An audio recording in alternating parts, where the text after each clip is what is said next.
Atha Yoga Anushasanam.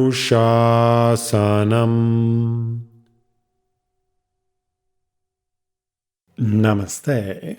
Welcome to Unravel the Thread, a podcast for people who want to apply the Yoga Sutras to yoga practice and to life today. Available online at simple-yoga.org, where you can also find videos for practice, dozens of articles, videos for chanting, and guided meditations to enrich your practice. I am Ruben Vázquez, your companion on this journey of exploration. I am grateful for your comments and questions. It really makes my day to know that Unravel the Thread is making a difference in your practice and in your life. This podcast presents excerpts from the book Unravel the Thread, the complete guide for living the Yoga Sutras today. If you love the podcast and want to support my work as an independent content creator, on the simple-yoga.org website, you can easily donate to keep the podcast going. On today's episode, we continue our exploration of Chapter 4 of the Yoga Sutra with Sutra number 13 that says, manifest or subtle characteristics change due to the primordial tendencies gunas of nature. This sutra relates to the ideas presented in aphorisms 218 and 314. Anything that can be perceived will be influenced by a combination of the three fundamental tendencies in nature. These tendencies, the gunas, are inertia, tamas, activity, rajas, and harmony, sattva. When internal activity and reactivity are stilled through meditation, it is possible to notice the underlying essence of what is perceived along with its characteristics. Meditating on the changes of its characteristics reveals the past and future of the object meditated upon, as we saw in Sutras 314, 315, 316, and 412. The process is related to subconscious impressions. As part of nature, subconscious impressions are influenced by these primordial forces. Nature follows its course. In other words, your impressions result in inclinations and tendencies according to the intentions motivating your thoughts, actions, and interactions. You do have a choice, especially when you become aware of your tendencies and their effects on your ways of being. In some cases, you are influenced by your own inertia, tamas, like when you have decided to ride your bike more often because it is enjoyable and a good way of exercise, but when it is time to go to a place nearby, you override that previous decision because it is more convenient to drive your car. Other times, your own excitement may lead you to overreach beyond your capacities, leading you to exhaust your energy. Rajas.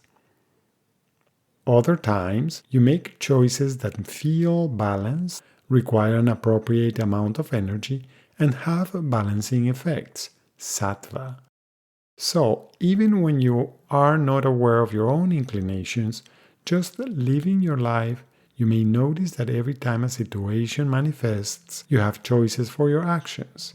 Your choices and actions will be influenced by your past impressions as well as by the three fundamental tendencies in nature. The sensations, emotions, and thoughts that you perceive at any point may indicate the presence of some of your conscious and unconscious impressions in tandem with the primordial tendencies of nature. When your choices are entangled in your sense of identity, they will tend to bring up more agitation. For instance, when you have an interaction with a colleague and you're trying to impose your idea or perspective because you want to impress or you want to feel superior, it will be challenging for you to stand outside your own identity.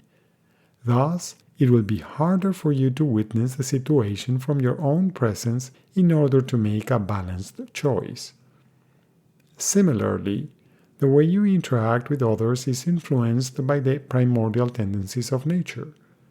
When you feel agitated or anxious, your ways of moving and speaking are different from when you feel tired or lethargic. These ways of expressing yourself also change when you feel at peace and satisfied. How can you become aware of the effects of the basic tendencies of nature in your own inner world? To what extent are some of your thoughts, emotions, and actions influenced by inertia, agitation, and harmony? Do your activities influence your own levels of energy? Are you able to regulate your own energy levels? Can the 8 limbs of yoga from chapter 2 of the Yoga Sutra offer you ways to fine-tune your ways of participating?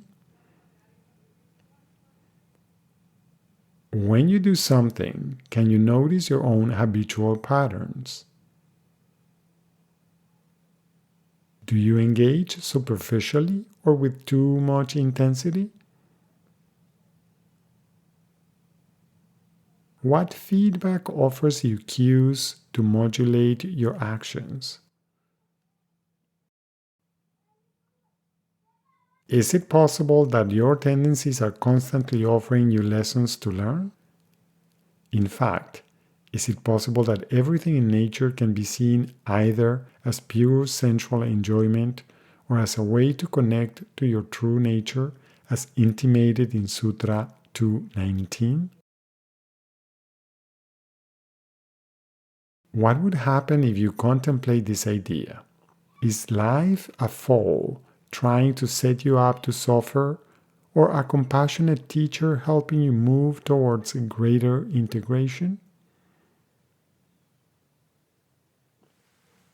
Can every single action and every single interaction be an opportunity for presence?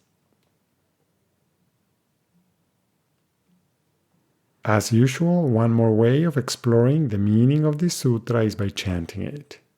You can choose to chant it in its traditional form, with some of the words coming together. Te vyakta sukshma gunatmana.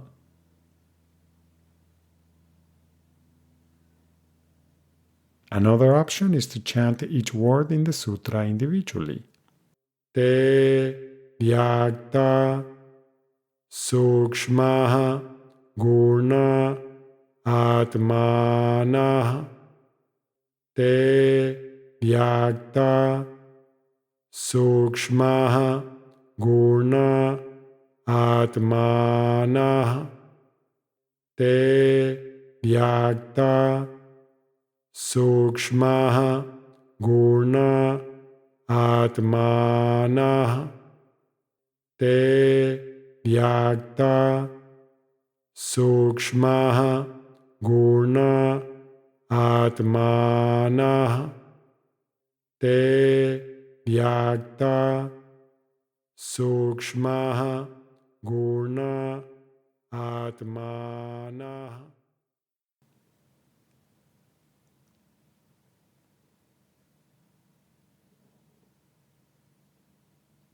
Thank you very much for listening. I hope you can join me for the next episode when we will continue our exploration with Sutra 14 in Chapter 4.